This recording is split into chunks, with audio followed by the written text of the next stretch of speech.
안녕하세요. 학부모님 여러분 반갑습니다. 2022학년도 정시 전형 지원을 앞두고 오늘은 정시 지원에 여러 가지 주의해야 될 것들 또 각 대학별로 중요한 점들 이런 것들을 같이 살펴보고자 합니다. 저는 서울 경신고등학교 교사 김창묵입니다. 올해 입시는 사실 많이 불안하고 불확실하다라는 얘기를 참 많이 합니다. 그 이유는 수능이 새로 개편됐다는 것과 그다음에 수능의 출제 난이도가 생각했던 것보다 훨씬 더 어렵다라고 하는 이런 부분들이죠. 그리고 정시 모집 인원 자체가 전년도에 비해서 많이 늘어났기 때문에 이런 점수나 인원상에서의 변수가 많기 때문에 전년도에 입결을 활용한다든지 아니면은 지원 참고점 자료를 활용한다든지 이런 것들에 대해서 상당히 많이 걱정되는데요. 저는 오히려 이거를 거꾸로 한번 생각해 보면 어떨까 싶습니다. 점수나 이런 인원상의 불확실한 거는 어쩔 수 없는 상황이지만은 결과적으로 뭔가 확실한 것들이 결정되지 않았다는 건 그만큼 내게 또한 가능성이 있다라고 하는 거죠. 사실 수능 점수 결과를 지난 10일 날 통지 받고서 만족스러운 우리 학생들이나 우리 학부모님들은 거의 없을 것 같아요. 전국적으로 수능 만점을 받은 수험생이 단 한 명에 불과하다고 한다면은요. 한 명을 제외한 나머지 학생들은 점수가 그 만족스럽다라고 할 학부모님들이나 수험생은 없을 것 같아요. 이와 같이 점수에 만족스럽지 않은 결과를 어떻게 활용할 것이냐. 이것이 바로 앞으로 남은 20일 동안 준비해야 될 것들입니다. 입시 상황이 복잡하지만은 오히려 변수를 활용한다면은 점수의 그 상대적인 크기는 조금 더 올라갈 수 있지 않을까 이렇게 생각을 합니다. 일단 먼저 일정을 살펴볼까요? 생명과학 2 20번 문항에 정답 오류 문제가 지금 제기돼서 생명과학 2를 신청한 학생들은 아직 정답 점수 결과를 통지받지 못했습니다만은 이 생명과학 2 점수 정답 오류 문제로 인해서 일정이 다소 조정되긴 했습니다. 그렇지만은 정시 일정은 조정된 게 없어요. 애초에 예상한 대로 12월 30일 날 원서 접수 시작해서 1월 3일까지 접수를 하고요. 그리고 최초 합격자 발표는 2월 11일 이내에 2월 8일과 11일 사이에 발표를 하고 등록을 하죠. 그리고 미충원 인원들은 20일 이전까지 합격자 발표를 계속 진행하게 됩니다. 수시와 정시 모집 일정이 끝난 다음에는 추가 모집 일정이라는 것이 있습니다. 이 추가 모집은 수시와 정시에서 선발하지 못한 인원을 추가로 각 대학별로 공지를 하고 모집을 하는데요. 예년의 경우 보면은 추가 모집에서 선발한 대학들은 그렇게 수가 많지도 않았고 인원도 많지는 않았습니다. 그렇지만은 작년부터 추가 모집 인원이 상당히 많이 늘어난 점을 고려한다면은 올해도 추가 모집도 또 하나의 기회로 활용할 수 있지 않을까 하는 생각을 하는데요. 전국의 모든 대학은 아니고 중하위권 대학들이 주로 이런 추가 모집을 실시하고 지역 거점 국립대에서도 추가 모집을 실시하기 때문에 요거는 2월 20일 날 정시 전형 일정이 다 끝나고 나서 대학별로 공지하는 요 추가 모집 현황을 참고해서 지원을 하시면 되지 않을까 싶습니다. 정시 모집 원서 접수가 12월 30일 날부터 진행되긴 하지만은 수시 일정은 아직 남아있는 것이 최초 합격자 발표가 18일까지 계속될 거고요. 그리고 22일부터 28일 사이에 즉 크리스마스 전후에서 최초 합격자 중에서 등록하지 않은 복수 합격해서 등록하지 않은 요 자리에 추가 합격 발표를 하면서 28일까지 미충원 합격자 일정이 계속됩니다.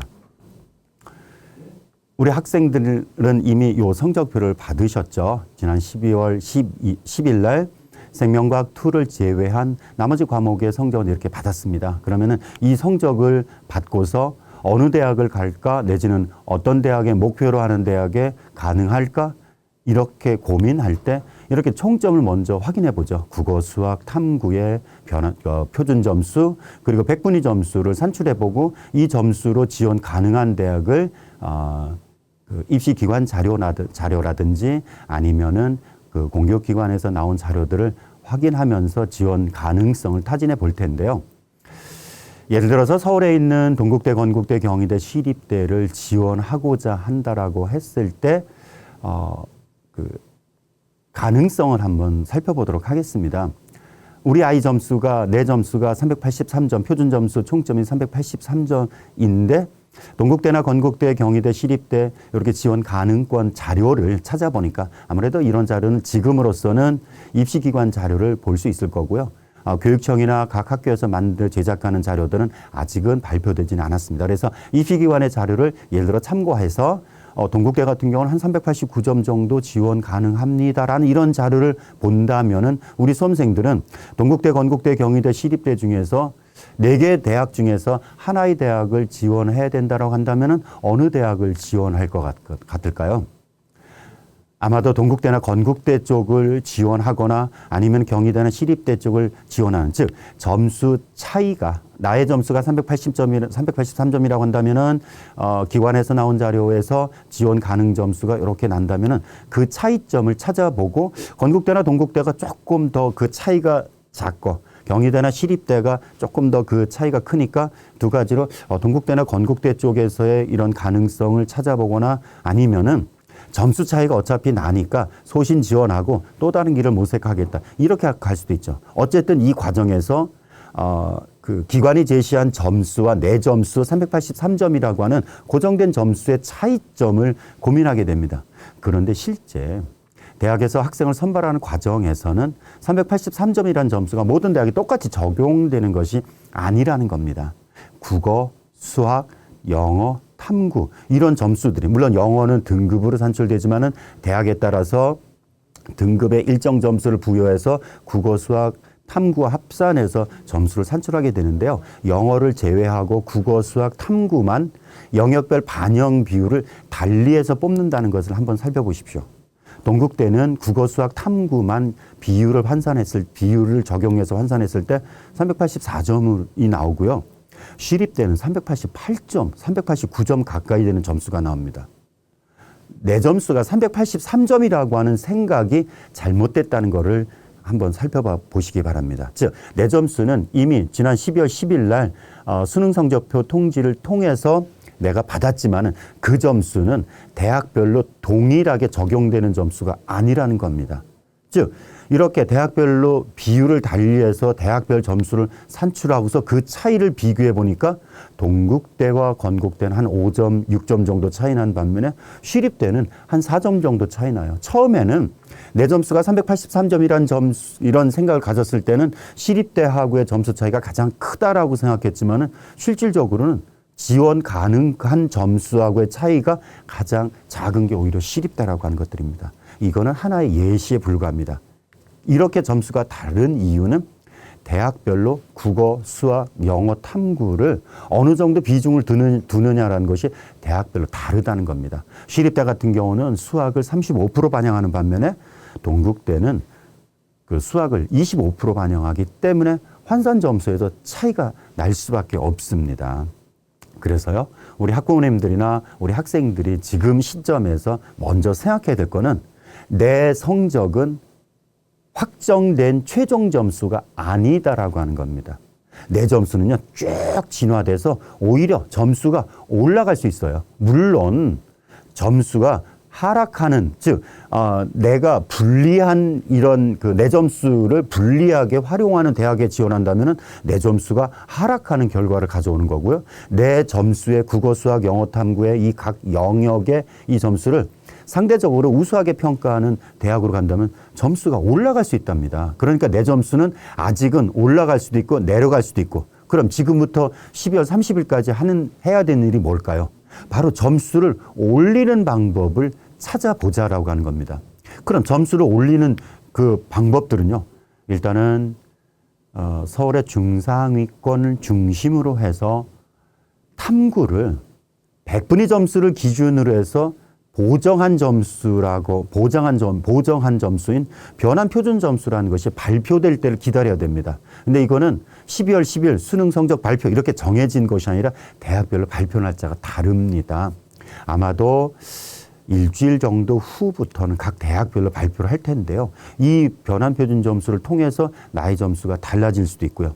당연히 영역별 반영 비율에 따라 달라질 수도 있고 또 12월 30일 정도에 발표될 걸로 추정되는 이 수시 2월 인원도 나의 점수를 바꿀 수 있습니다. 아니 인원하고 내 점수하고 무슨 관계가 있냐 이렇게 생각할 수도 있지만요. 요거는 상대적인 위치가 달라질 수 있다는 거죠. 예를 들어서 아까 383점이라는 점수를 가지고 어떤 대학에 지원한다라고 했을 때 5명 모집 인원인 이 대학에 지원하는 경우와 10명인 모집단에 지원하는 경우는 경쟁률이 달라질 수 있죠. 그러니까 내 점수가 바로 이런 지원자에 의해서 그 경쟁률에 의해서 상대적으로 점수가 올라갈 수도 있고 내려갈 수도 있는 이런 효과를 가져올 수 있기 때문에 바로 이와 같이 나의 점수를 바꾸는 요소들은 12월 30일까지 쭉 진행되는데 사실 12월 30일이 언제라고요? 바로 정시원서 접수하는 날까지. 그래서 정시원서 접수하기 전까지 섣불리 나의 점수가 이렇다 이런 정도니까 나는 여기밖에 지원 안 된다 이렇게 위축될 것이 아니라 나의 그 점수를 어떻게든지 그 상대적으로 좀 높게 키워서 평가받을 수 있는 대학을 찾는 것 이게 필요한 겁니다. 그래서 온라인상의 모의 지원을 통해서 지원해보고 합격 가능하대요. 합격 그 가능성이 떨어진대요. 이런 것을 찾는 것이 아니라 오늘 제가 설명드리는 다양한 변수들을 이해를 하시고 그 변수를 활용해서 나의 점수를 어떻게 하면 키울까 이런 것들을 고민하시는 게 12월 30일까지요. 20일 가까이 남은 기간 동안 바로 이런 것들을 고민하고 준비하는 게 원서 접수를 위한 준비 단계라고 생각을 합니다. 그래서 정리를 하면요. 바로 정시에서 합격자를 선발하는 방법은 모집 단위에서 지원하는 학생들 간의 상대적인 평가고 따라서 어떻게 하면은 유리한 석차를 만들 것이냐라고 하는 것에서 바로 변수에 대한 이해가 중요하고 실제 지원 단계에 있어서는 경쟁률의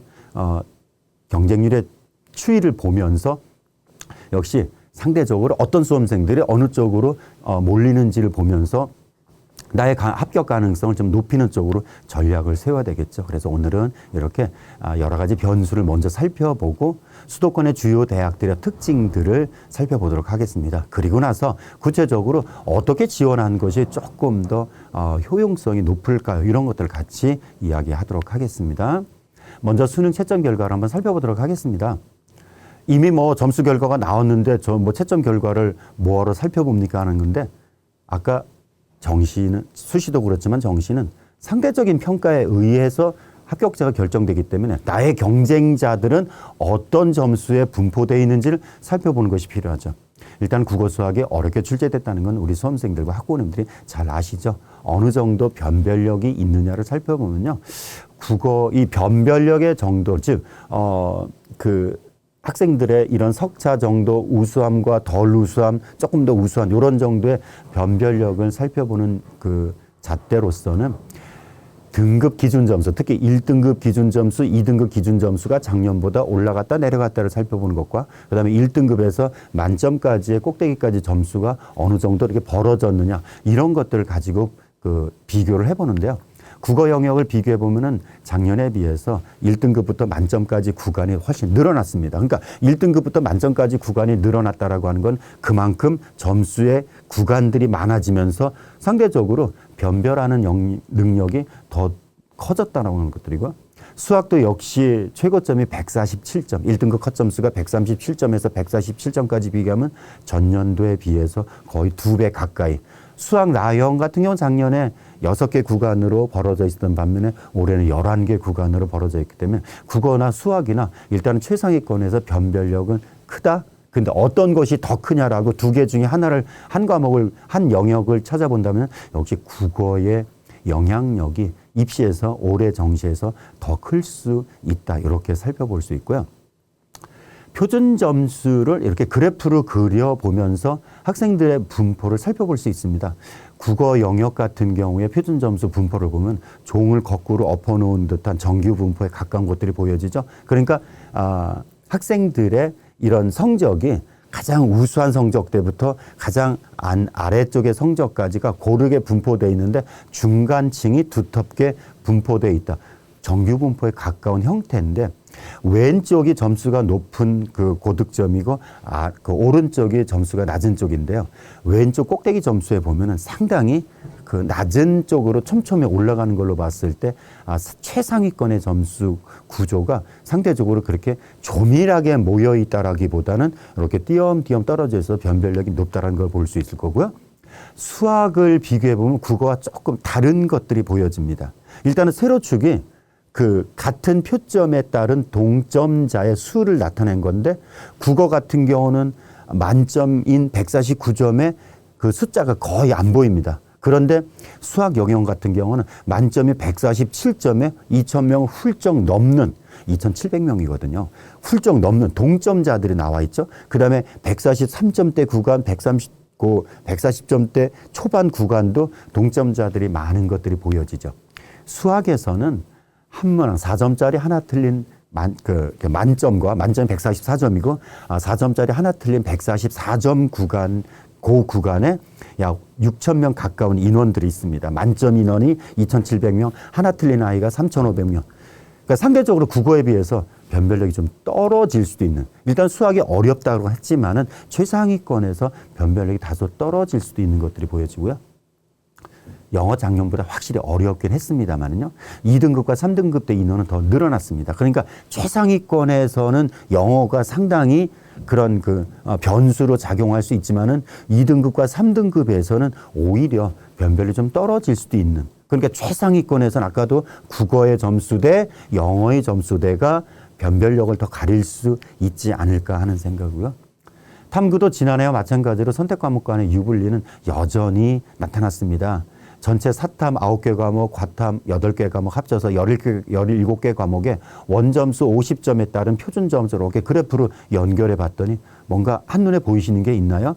왼쪽에 9개 과목이 사탐이고 오른쪽에 과탐 과목인데 똑같이 원점수 50점인데 그 50점에 부여되는 표준 점수가 사탐과 과탐이 좀 다르고, 같은 사탐 내에서도 경제는 만점을 받아도 63점, 반면에 사회문화나 윤리와 사상은 만점을 받았을 때 68점, 5점 차이가 납니다.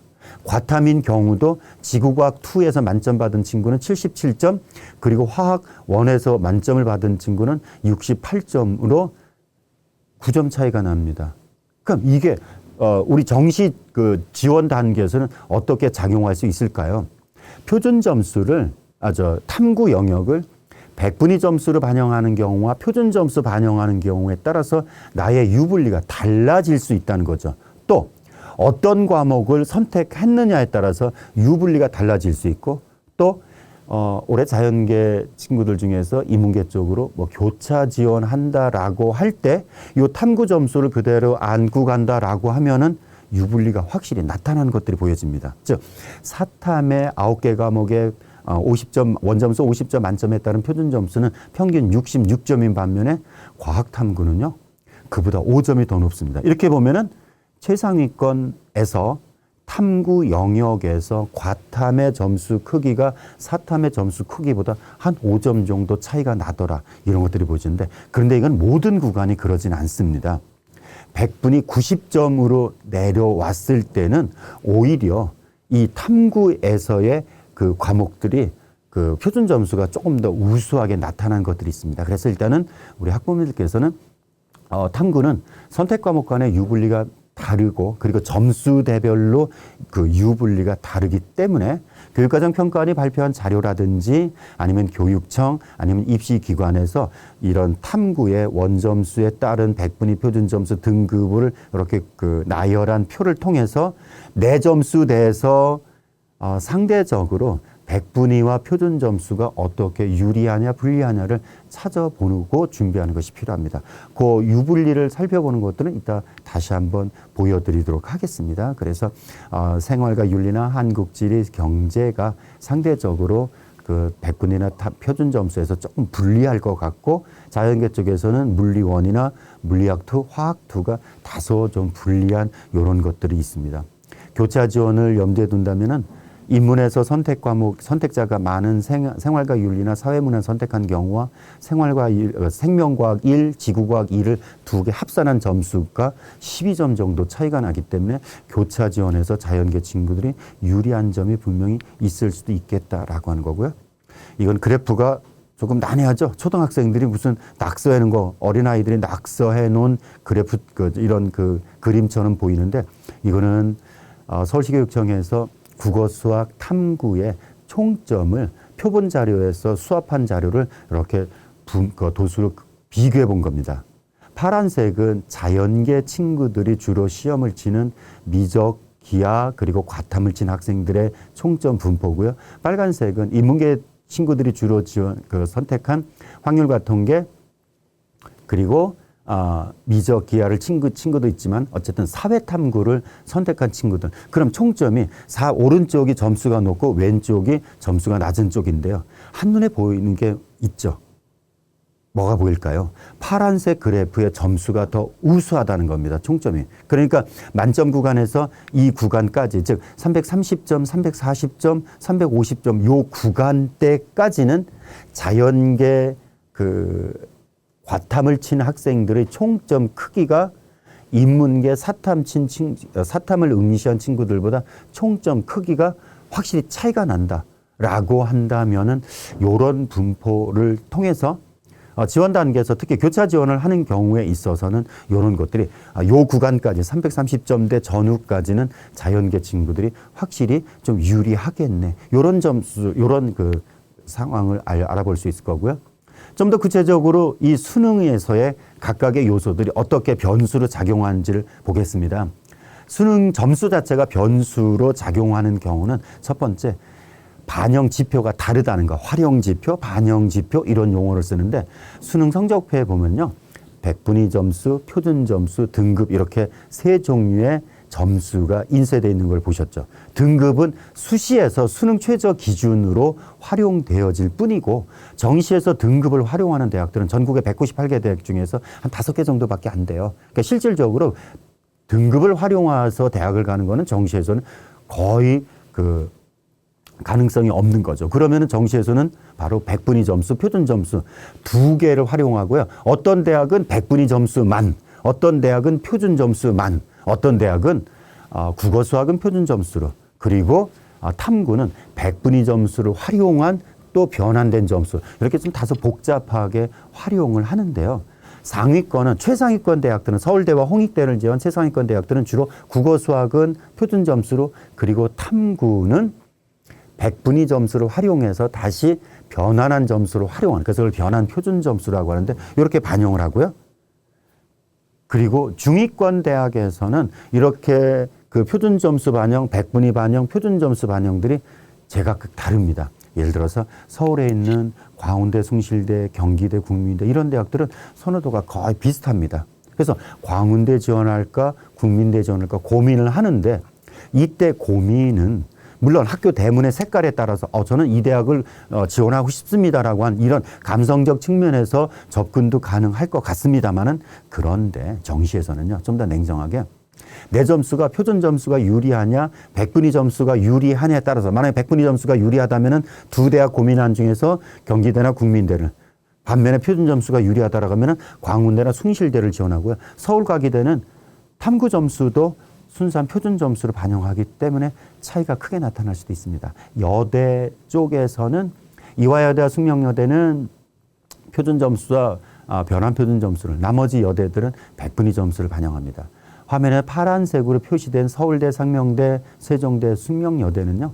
작년하고 반영 지표가 달라진, 예를 들어서 서울대는 작년에 변환 표준 점수, 탐구를 변환 표준 점수로 쓰다가 올해 그냥 순수한 표준 점수로, 상명대는 작년에 표준 점수를 반영하다가 올해 백분위 점수로, 세종대는 탐구를 백분위 점수로 반영하다가 올해는 변환 표준 점수로, 숙명여대는 작년에 백분위 점수를 반영하다가 표준 점수와 변표를 활용, 이런 대학들을 바뀌었는데 이것들이 어떻게 정시 지원 단계에서 활용 가치가 있을까요? 이렇게 전년과 반영 지표가 달라진 대학들은 전년도에 입시 결과 합격점 점수, 합격자 70% 선이 몇 점 정도 됩니까? 라고 하는 자료를 이미 대입정보 포털 어디가에 각 대학이 탑재를 해놨는데 이것을 활용할 때 좀 조심스럽게 봐야죠. 예를 들어 숙명여대를 예를 들면은 숙명여대는 작년에 국어, 수학, 탐구 모두 100분위를 활용해서 100분위 점수가 우수한 순으로 합격자를 가렸고 그 결과를 발표했죠. 근데 올해는 표준 점수를 활용하니까 전년도 입결을 보실 때 다른 각도에서 보셔야 될 필요도 있습니다. 그래서 이것들을 보셔야 되고요. 특히 표준 점수 100분위 뭐 이런 것들이 복잡하다라고 여기실 수도 있지만 가장 고민 덩어리는 바로 중위권 대학의 선호도가 비슷한 대학의 표점 반영과 100분위 반영에 따라서 유불리가 달라질 수 있다. 이런 것들을 보셔라는 것들이죠. 이런 것들은 아직 천천히 보셔야 될 시간, 보실 수 있는 시간들이 많이 남아 있으니까 일단은 표점 100분위 이런 것이 내 점수, 우리 아이의 점수를 달리 만든다는 거야? 이런 것들부터 먼저 보셔야 되는 거고요. 아까 그 100분위 점수와 표준 점수에 따라서 탐구 점수가 유불리가 다르게 나타날 수 있다고 했는데요. 예를 들어서 같은 사회탐구라고 하더라도 생활과 윤리, 한국지리를 선택한 두 친구들이 있다라고 생각해 보시죠. 그러면 생활과 윤리와 한국지리를 선택했을 때 수능 성적표가 발표가 되기 전까지는 두 개 틀려서 원점수 45점이면 똑같은 점수였었습니다. 그런데 성적 결과 발표됐을 때는 100분위 점수와 표준 점수에 따라서 그 크기가 좀 달라집니다. 예를 들어서 100분위 점수를 기준으로 보면요. 생활과 윤리, 한국지리의 100분위 점수에 50점 만점일 때는 생활과 윤리가 오히려 1점 유리하고요. 45점, 원점수 45점이니까 두 개 틀린 요 점수일 때 100분위 점수를 비교해 보면은 생활과 윤리는 89점, 한국지리는 85점밖에 안 돼요. 그러니까 이거는 거의 앉은 자리에서 점수를 까먹는 결과가 됩니다. 아니, 잘못한 것이 있다라고 한다면 한국지리를 선택한 것밖에 없고 생활과 윤리를 선택한 친구에 비해서 한국지리를 선택했다라고 하는 그 이유 때문에 원점수 45점에서 4점 차이가 나는. 그런데 이걸 표준 점수 반영하는 대학으로 가면은 유불리가 없어집니다. 즉 원점수 45점인 친구가 등급상은 똑같이 2등급이고 100분위 반영할 때는 생활과 윤리가 4점이나 더 높았지만은 만약에 표준 점수로 반영하는 대학에 지원하는 경우는 생활과 윤리는 한국지리는 똑같이 표준 점수 62점이 돼요. 이게 무슨 마법도 아니고 점수가 이렇게 왔다 갔다 하냐고요. 그래서 우리 아이 점수, 내 점수는 아직 고정된 점수가 아니라는 겁니다. 100분위 반영하는 대학 같은 경우에 원점수 45점을 받았다고 가정할 때 100분위 반영하는 대학이라고 한다면은 한국지리 선택한 친구는 점수가 떨어지는 거고요. 반면에 표준 점수로 반영하는 대학인 경우는 유불리가 발생하지 않는. 즉 이렇게 차이가 납니다. 이게 마법도 아니고 왜 이렇게 달라지느냐? 지표라는 것이 바로 어떤 점수를 반영하느냐. 우리 아이의 성적표에는 100분위 점수, 표준 점수가 인쇄되어 있습니다. 제시되어 있습니다. 그거에 따라서 달라질 수 있기 때문에 대학에서 바로 반영하는 거를 찾아봐야 된다고 하는 겁니다. 대체적으로 좀 쉬운 과목, 난도가 낮은 과목인 경우는 100분위 점수가 불리함이 더 크게 나타날 수 있습니다. 그 이유는 100분위 점수를 만드는 원리가 100분위 점수는 일단은 원점수를 가지고 평균과 편차를 고려해서 그 영역, 그 과목에서의 평균과 편차를 고려해서 표준 점수를 만들고 표준 점수를 다시 100명 중에서 어느 정도 위치에 있느냐라는 위치 개념으로 바꾼 그 점수가 100분위 점수인데요. 여기는 동점자가 있을 때는 그 동점자 수를 나누기 2해서 점수를 반영하기 때문에 점수가 뭉쳐있는 동점자가 많을 때는 불리해지는 점수 결과를 가져올 수 있습니다. 그래서 이것도 점수 분포를 그래서 살펴봐야 되는 거고요. 나의 수능 점수를 바꿀 수 있는 이런 요소들, 아까 맨 처음에 말씀드린 것처럼 반영 비율에 따라 내 점수는 당연히 달라집니다. 예를 들어서 수학을 잘 쳤다 그러면 중앙대 지원할 때 내 점수가 가장 커질 거고요. 반면에 동국대나 광운대 같은 경우는 수학의 반영 비율이 중앙대보다는 상대적으로 낮기 때문에 수학에서 우수성이 덜 드러날 수도 있습니다. 그래서 이렇게 영역별 반영 비율이 중요한데요. 그러면 건국대나 동국대, 광운대는 어떻게 비교할 수 있을까요? 겉으로 봐서 건국대, 동국대, 광운대는 수학 반영 비율이 30% 똑같죠. 그러면 여기는 수학의 어떤 가치 내지는 수학의 비중 이런 것들이 똑같다라고 생각하시면 안 된다는 겁니다. 왜냐고요? 수학 자체로서는 비중이 똑같지만은 정시에서는 국어, 수학, 영어, 탐구가 적정한 대학마다의 고유한 비율로 달리 반영되기 때문에 다른 과목의 그런 그 비중도 같이 봐야 됩니다. 예를 들어서 동국대와 건국대를 비교하면은요. 건국대나 동국대나 똑같이 수학 반영이 30%이긴 하지만은 건국대는 수학이 20%라고 할 때 수학이 30% 반영이고요. 동국대는 국어가 25%일 때 수학은 30%의 가치를 지닌다. 그러면은 국어를 만약에 똑같이 100이라고 놓고 본다면 건국대는 수학 비중이 더 커지는 거고 동국대는 수학 비중이 더 낮아지는 겁니다. 그래서 여기서 보는 것처럼 특정 영역의 비율뿐만 아니라 국어, 수학, 영어, 탐구의 상대적인 위치를 통해서 반영 비율을 통해서 유불리를 찾아봐야 됩니다. 물론 이러한 그 영역별 반영 비율은 그 환산점수라고 하는 환산점수 산출이라고 하는 환산점수는 대학별로 각기 제각각의 다양한 요소를 반영해서 산출한 점수인데 이 점수는 프로그램에 입력하면은 당연히 결과가 나올 겁니다. 근데 결과가 나오기 전에 이런 것들을 먼저 살펴보시는 게 필요할 것 같고요. 그 다음에 영어는 지금 등급으로만 나와 있기 때문에 1등급, 2등급, 3등급 이렇게 등급으로만 나와 있기 때문에 등급에 따른 뭐 영어를 잘했다 못했다를 살펴볼 수 있지만은요.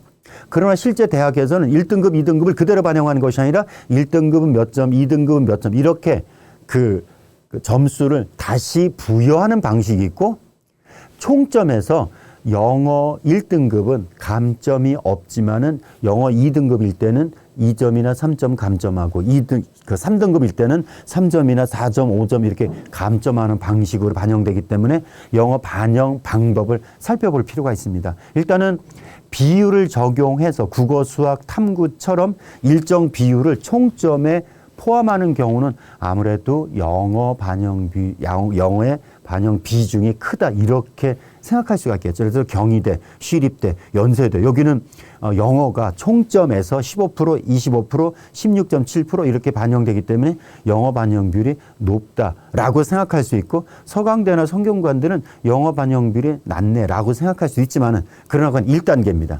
2단계에서는 등급에 따라서 1등급과 2등급에 몇 점을 부여하느냐 내지는 몇 점을 감점하느냐 이거를 살펴봐야 됩니다. 예를 들어서 시립대 같은 경우는요. 25% 반영을 하지만은 총점 1000점 만점 중에서 1등급은 250점, 2등급은 248점. 뭐예요? 점수 차이가 그렇게 크지가 않아요. 총점 1000점 만점 중에 2점 차이입니다. 그런데 서강대 같은 경우는 감점이라고는 하지만은 1등급은 100점, 2등급은 99점. 요렇게 차이를 내고요. 성균관대는 좀 다릅니다. 성균관대는 2등급일 때 93점을 부여하기 때문에 총점에서 마이너스 되는 점수가 시립대는 1등급이 아니라 2등급을 받을 때 시립대는 총점에서 2점을 감점되지만은 성균관대는 총점에서 3점 감점됩니다. 그러니까 비율로 반영하느냐 안 하느냐로 영어의 비중을 살펴볼 수도 있지만은 더 중요한 거는 1등급, 2등급에 부여하는 급간별 점수가 어떻게 차이가 나냐 이것까지도 살펴봐야 합니다. 그래서 전국적으로 서울대, 서강대, 시립대는 영어 반영 비율이 상대적으로 좀 낮은 편이고요. 연세대나 성균관대 그리고 서울에는 여대 라인들 특히 여대는 영어 반영 비중이 좀 높다 이렇게 생각하시고 영어에서 좀 점수가 등급을 안 좋게 나왔다고 한다면은 영어의 반영 비중도 살펴보는 것이 대학 선택하는데 좋은 참고 자료가 될 수 있지 않을까 싶습니다. 또 나의 점수의 크기를 달리 해주는 요소는 그러니까 점수 자체 말고 인원에 의해서 나의 점수 상대적인 위치가 크기가 달라지는 것들을 볼 수 있습니다. 아까 말씀드렸잖아요. 내 점수가 아까 383점이라고 할 때 10명 모집하는 모집단위에 지원하는 경우와 20명인 모집단에 지원하는 경우에 나의 383점의 크기는 위치는 달라질 수 있어요. 왜? 10명일 때는 상대적으로 경쟁자들이 많으니까 점수가 조금 작은 느낌을 가질 거고 20명 모집하는 모집단이라고 한다면은 경쟁자가 좀 경쟁률이 낮다라고 한다면은 내 점수가 상대적으로 좀 높게 평가받을 수 있는 그래서 모집 인원 크기는 당연히 중요한 요소로 작용하죠. 서울의 16개 대학 중심으로 모집 인원이 전년에 비해서 대폭 증가했고 올해와 내년까지 해서 정시 모집 인원 규모를 40%로 높여야 된다라고 하는 교육부 권고 때문에 교육부 방침 때문에 올해 정시 인원이 상당히 늘어났는데요. 선호도가 높은 최상위권 그룹대를 이렇게 정리를 해봤더니 눈에 띄는 대학이 고려대하고 한양대가 눈에 띄죠. 전년에 비해서 50%, 100% 정도 인원이 늘어났습니다. 반면에 이화여대는 전년에 비해서 인원이 그렇게 늘지 않았습니다. 즉 가고자 하는 대학에 이렇게 늘어난 인원, 이거보다 더 중요한 거는 사실은 모집 단위별 인원이 전년에 비해서 얼마나 늘어났느냐 요거를 살펴보는 것이 필요한데 이렇게 대학별로 전체적으로 보면은 상위권 대학은 한 40% 정도. 요거는 예체능 제외하고 특별 전형 제외한 일반 전형, 인문, 자연 모집 단위만 정리를 한 숫자이기 때문에 그 정시가 그렇게 늘었어요라고 할 때 그냥 정시가 늘었다라고 하는 요 자료하고 이 자료하고는 다소 차이가 있을 수도 있습니다. 요 최상위권 대학 이외에 서울에 있는 15개 대학 그리고 서울, 인천, 경기의 수도권 38개 대학을 비교해 보면 20% 30%씩 인원이 늘어난 거를 살펴보실 수가 있고요. 인원이 뭔가 변수로 작용한다라고 할 때는 최초 모집 인원도 전년에 비해서 인원이 줄었느냐 늘었느냐가 변수가 될 수도 있지만은요. 수시 전형이 다 끝난 올해는 12월 28일까지 충원 합격자 발표가 진행되고 29일은 등록이 진행되고 30일부터 정시 원서 접수되는데 바로 수시 충원 합격자까지 등록이 끝난 12월 30일에 아마도 2월 인원이 발표될 것 같아요. 그런데 요 2월 인원이 생각보다 많다는 겁니다. 즉 수시에서 선발하지 못한 인원이 상당히 많아요. 수도권 서울, 인천, 경기의 대학들은 최초 모집 인원에 비해서 2월 인원이 한 13% 정도, 14% 정도 작년에 늘어났었는데 그런데 문제는요. 서울, 인천, 경기를 제외한 비수도권 지역들, 특히 지역 거점 국립대를 포함한 지역 대학들은요. 최초 모집 인원에 비해서 70%, 평균 70% 인원이 늘어났습니다. 그러니까 10명 모집하려고 요강을 발표했는데 수시에서 선발하지 못한 인원이 무려 7명이 돼갖고 최종 17명을 선발한다. 그러니까 10명 모집 인원 모집 단위가 17명이 되는 이렇게 되는 사례가 있습니다. 그래서 물론 이 정시원서 접수가 12월 30일이고 그 이전에 지원 계획을 다 세우고 합격 가능성 여부까지 보겠지만은 그러나 최종 원서 접수는 조금 늦춰서 12월 30일 날 수시 이원이 발표되는 거 보고서 그 지원 계획을 최종 세우시도록 해 주십시오. 대학별로 그 2월 인원이 발생한 사례를 보면요. 이 지역에 있는 대학들 중에서 부산대와 경북대를 살펴보면요. 부산대는 자연계에서 25%, 경북대는 자연계에서 무려 작년에 40% 가까이 있는 인원. 엄청난 인원입니다. 그러니까 서울에 있는 대학들보다 지역 거점 국립대들의 이런 그 모집 인원 증가가 눈에 띄기 때문에 지역 소재 대학을 지원하는 경우는 수시 2월 인원 꼭 살펴보는 것이 필요합니다. 이제 인원이 또 변수로 작용하는 거로서는 눈에 두드러지게 보이는 건 역시 경쟁률이겠죠. 근데 이 경쟁률은요. 단순하게 전년도 경쟁률이 높았다 낮았다라는 차원에서 참고할 것이 아니라 경쟁률을 여러 가지 각도로 활용해 보면은 나의 강점을 부각시키거나 나의 약점을 다소 보완하거나 이런 자료로도 활용할 수 있고요. 또 충원율이라고 하는 것도 염두에 두고 지원 계획을 세우셔야 됩니다. 충원율이라고 하는 건요. 수시에서 6번 지원 기회가 있었죠. 근데 6번 중에서 6번 지원했는데 6군데 다 합격하더라도 등록은 한 군데 해야 되죠. 그럼 6군데 복수 합격했을 때 5군데는 등록 단계에서 빈자리가 생기고 그 빈자리는 차점자가 추가로 합격 소식을 듣겠죠. 정시에서도 마찬가지입니다. 정시에서는 가군, 나군, 다군 3번의 기회가 있기 때문에 복수 합격하면은요. 만약에 3군데 다 합격한 사례가 있다고 그런다면은 2군데는 빈자리가 되고 한 군데만 등록하게 되니까 2군데 추가 합격자, 요거를 미등록 인원 충원 합격이라고 하는데 그냥 쉽게 추가 합격이라고 생각해도 됩니다. 그 비율을 잘 보셔야 됩니다. 충원이 어떤 쪽에서 전년도에 충원율이 높았고 어떤 경우에 충원 합격자가 많을까? 이거는요. 마치 겨울에 철새가 이동하는 경로가 따로 있듯이 충원 합격자가 많이 나오는 거는 군별로 대학별로 좀 그 일정하게 그 어떤 규칙성이 보이는 것들이 있습니다. 충원율을 이야기할 때는요. 모집 인원 수만큼 추가 합격자가 있을 때, 예를 들어 10명 모집하는데 5명 모집하는데 5명이 추가로 합격했다 그럴 때 모집 인원 수만큼 추가 합격자 있을 때 이때 충원율 100이라고 합니다. 그러니까 충원율 50%라고 하면은 10명 모집하는데 5명이 추가 합격 있는 거고, 충원율 100이라고 한다면 10명 모집하는데 그 충원율이 추가 합격자가 10명이 나왔다는 거죠.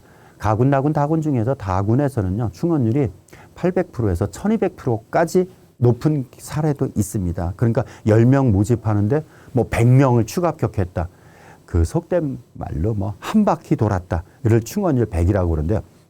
요것들을 한번 살펴보시죠. 먼저 경쟁률을 활용해 보시는데, 3년간의 경쟁률을 비교해 보면은 같은 대학 내에서 모집 단위에 따른 어떤 선호도가 나타나는 것들을 확인해 볼 수 있습니다.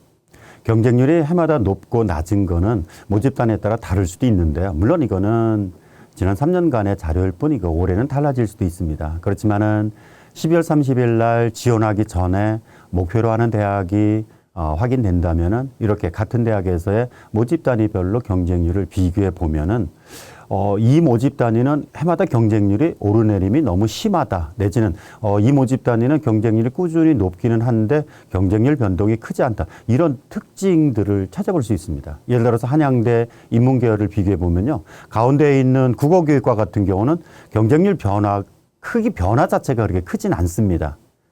행정학과 같은 경우도 다소 해마다 경쟁률의 높낮이 변화가 조금 있긴 하지만은 상대적으로 그렇게 변동 폭이 크지 않다라고 하는 것들이 있죠. 반면에 왼쪽이나 오른쪽에 있는 모집 단위들은 해마다 경쟁률 변화가 너무 심합니다. 그럼 이걸 어떻게 활용할까요? 비록 지난 3년간의 통계에 불과하긴 하지만은 모집 단위에 따라서 해마다 눈치 경쟁이 심한 모집 단위, 눈치 경쟁이 그렇게 덜 심한 모집단, 이런 특징들을 살펴보시고 지원하고자 하는 모집단위에 대한 예상을 해볼 수도 있다는 이런 자료들도 보실 수 있습니다. 이거는 대학마다 이렇게 3년간의 경쟁률을 비교해보면 이런 자료들을 살펴보실 수 있고요. 이런 자료는 뭐 따로 어떻게 정리된 제가 연구 자료를 만들어 봤는데 이거를 우리 어머님들이나 우리 수험생들이 이런 자료를 만들어 본다면 이렇게 할 수 있습니다. 3년간의 경쟁률을 찾고 그 3년간의 경쟁률을 엑셀 프로그램에서 평균 경쟁률을 찾고 그거를 이렇게 그래프로 그려보는 방법이면은 이런 자료들을 찾아볼 수가 있고요. 아니면은 그냥 3년간의 경쟁률을 통해서 요 변화를 눈으로 확인해 보셔도 됩니다. 국민대도 이렇게 만들어 봤더니요. 공통점이 보이더라고요. 가운데에 있는 요 모집 단위들은 변화폭이 그렇게 크지 않은 반면에 왼쪽과 오른쪽에 있는 모집 단위들은 경쟁률 변화가 심합니다. 그러면 이런 경쟁률의 결과를 어떻게 활용하냐면은 경쟁률이 아주 높았던 모집 단위의 그런 입결과 또 경쟁률이 낮았던 해의 모집 단위 3년간의 경쟁률과 3년간의 입결을 같이 비교해 보면은 올해 지원하는데 도움이 될 수 있는 자료들을 찾아보실 수 있지 않을까 생각합니다. 또 그 모집 인원이 증가한 것이 경쟁률에 어떻게 반영되고 또 경쟁률의 변화가 입결에는 어떻게 반영되는지를 이런 자료도 한번 찾아볼 수 있습니다. 화면에 있는 자료는 모집 인원이 상대적으로 많이 증가한 모집 단위들의 경쟁률은 어땠고 또 합격선은 어떻게 변화됐는지를 이렇게 비교해 보니까 요 모집 단위들은 모집 인원이 전년에 비해서 80%, 100% 이렇게 증가한 모집 단위들인데요. 경쟁률이 1점 몇 대 1 정도씩은 다 하락을 했고 그리고 합격 평균 점수도 2점, 3점씩 내려간 것을 보실 수 있습니다. 그러니까 이 자료를 통해서 모집 인원이 증가하면은 경쟁률은 다소 하락할 수 있고 합격선도 다소 하락할 수 있는 이런 걸 한번 찾아보자는 얘기죠. 그래서 서울, 인천, 경기에 전년 대비 모집 인원이 50% 이상 모집 인원이 증가한 모집 단위를 세봤더니 36개 모집 단위가 있었는데요. 그 중에서 80%는 경쟁률이 하락했고 또 그 모집 인원이 50% 이상 증가한 모집 단위의 83%가 70% 합격선 기준 100분위 점수가 하락한 것을 찾아볼 수 있습니다. 그래서 이런 결론을 한번 만들어 봤고요. 경쟁률에서 제가 이렇게 학과 모집 단위별 또 모집 인원 증가에 따른 이런 경쟁률 변화도 살펴보셨는데 이번에는 경쟁률이 그 원서 접수 날짜에 따라서 즉 첫째 날, 둘째 날, 셋째 날, 넷째 날 이렇게 시간이 지남에 따라서 경쟁률 변화가 있는데 원서 마감 직전의 경쟁률이 높은 모집 단위들이 눈에 띕니다. 즉 4일간의 원서 접수 기간 중에서 마지막 구간에 들어온 지원자 비율이 높다는 것은 그만큼 마지막까지 눈치 경쟁이 심했다는 거고요. 대학별로 평균을 내보니까 파란색으로 표시된 대학들은 원서 접수가 예를 들어 4일 내지는 3일 아니면 5일이든지 간에 마지막 날 오후에 들어온 요 비율이 50% 넘는 대학들이 많고요. 서울의 15개 대학은 평균 43%가 마지막 구간에 들어와서 눈치 경쟁이 심합니다. 올해는 당연히 이거보다 더 심할 수도 있습니다. 근데 대학에 따라서 빨간색으로 표시된 숫자가 있는 시립대, 중앙대 같은 경우는 마지막 구간에 들어오는 눈치 경쟁에 의해서 그 지원하는 지원 비율이 상대적으로 낮습니다. 그러니까 시립대 같은 경우는 전국적으로 지원하려고 하는 수험생들의 어떤 매니아층이 좀 정해져 있다. 그러니까 눈치 보지 않고 소신 지원하는 사례들이 많은 것 같다. 이런 것들을 찾아볼 수 있어서 이 대학은 눈치 경쟁이 좀 심하네. 이런 어떤 통계치도 한번 찾아볼 수가 있을 것 같고요.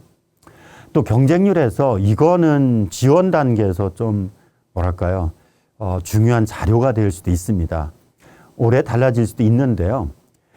전년도 경쟁률과 입결을 참고한다라고 봤을 때 최종 경쟁률 말고 숨겨진 경쟁률이 입결에 어떻게 영향을 미치는지도 볼 수 있습니다. 무슨 말씀인가 하면은 조금 전에 보셨던 마지막 날 오후에 들어온 요 경쟁률, 요거를 저는 블라인드 시간대 경쟁률, 알 수 없는 시간대 경쟁률이라는 이름을 붙여봤는데 요 마지막 날 마감일 오후 경쟁률이 지나치게 높았던 모집 단위들은 합격선에 그렇게 큰 영향을 주지 못했다. 이런 사례를 찾아봤습니다.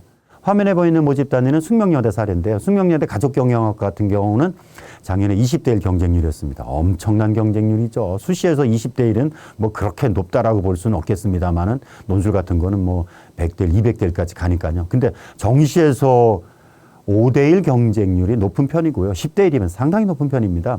근데 가족자원경영학과 20대 1이었다면 어마어마하게 높았죠. 그러나 입결은요, 당연히 높아지지 않았을까요? 그러나 그렇지는 않았습니다. 그 이유가 가족자원경영학과는 모집 인원이 6명이었는데요. 지원자가 최종 124명. 그래서 20대 1 경쟁률인데 마지막 날 오후에 들어온 아이들이 놀랍게도 122명이나 됐습니다. 이 모집 단위는요. 마감일 전날까지 단 한 명도 지원자가 없었고 마감일 오전에 2명 들어왔고 오후에 122명 들어와서 마지막 구간에 들어온 게 98%가 됐죠. 실제 입결을 그 이전 연도와 비교해 보니까요. 오히려 합격선이 하락했습니다. 요런 자료를 통해서 볼 수 있는 거는 마지막 구간에 눈치 경쟁에서 들어온 비율이 높으면은 합격선에 그렇게 큰 영향을 미치지 못하더라.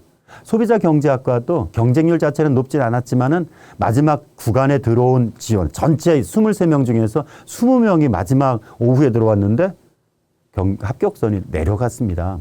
그래서 실질적으로 경쟁에 뭔가 좀 이렇게 그 입결에 영향을 주는 것은 마지막 구간의 눈치 싸움에서 들어온 아이들보다는 마감일 전날 경쟁률 내지는 마감일 오전 경쟁률 요게 실질적으로 합격선에 영향을 주지 않을까.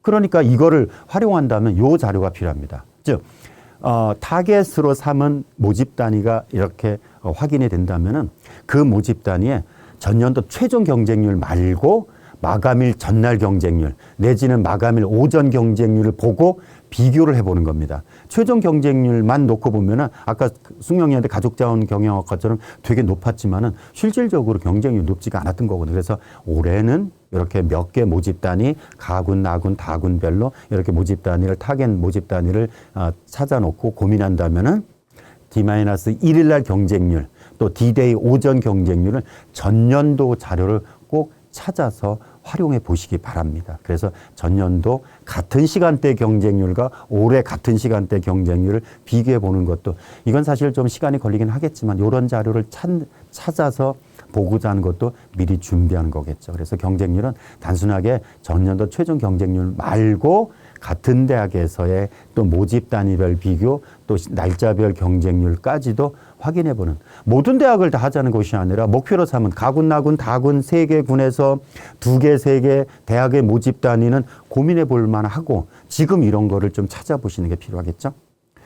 또 합격선에 영향을 미치는 건 당연히 최초 모집 인원 말고 추가로 합격하는 비율이 얼마가 되느냐 이것도 중요하다고 그랬죠. 아까 말씀드린 게 충원율이라고 하는 거는 최초 모집 인원만큼 최초 모집 인원 기준으로 해서 그 모집 인원보다 몇 프로가 그 추가 충원 합격이 됐느냐 요걸 살펴보는데 화면에서 서울대 15라고 되어 있는 거는 충원율이 15%밖에 안 된다. 15%라고 하는 거는 10명 모집하는데 1명, 2명밖에 추가 모집 인원이 없다. 이거는 서울대와 복수 합격했을 때 갈 수 있는 게 나군에서는 연대 고대가 있고 다군에서는 경쟁이 될 만한 대학이 없어요. 그러다 보니까 서울대 지원한 친구들은 당연히 의치한 쪽 지원하거나 나군에서 연대 고대 합격하고 연대 고대 합격하더라도 굳이 연대 고대 가기보다 그냥 서울대 등록할 거고 그러면 충원에서 나갈 수 있는 충원 그 복수 합격해서 나갈 수 있는 경우는 의치한밖에 없으니까 충원율이 거의 없어요.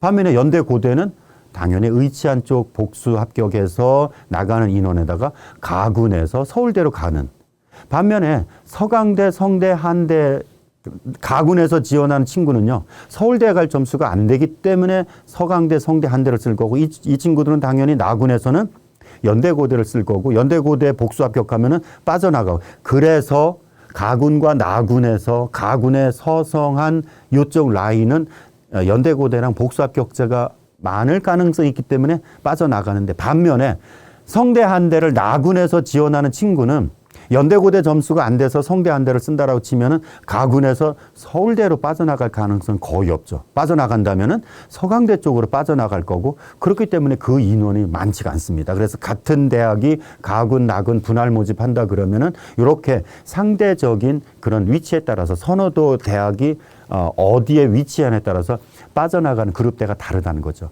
이화여대는 충원율이 해마다 높지가 않습니다. 그 이유가 이화여대가 위쪽으로 서울대, 서강대, 성대, 한대 이렇게 그 같은 대학, 그 같은 군에 있는 대학들 중에서 어차피 서울대 가기는 어려울 점수, 또 성대, 한대 점수가 조금 안 될 때 이화여대를 쓴다면은 나군에서 복수 합격해서 나갈 수 있는 데는 연대고대는 쉽지 않겠죠. 그러면 성대, 한대 쪽인데 성대, 한대 충원율 자체가 높지 않기 때문에 성대, 한대 빠져나가는 인원이 많지가 않습니다. 빈자리가 별로 없기 때문에 충원율 낮죠.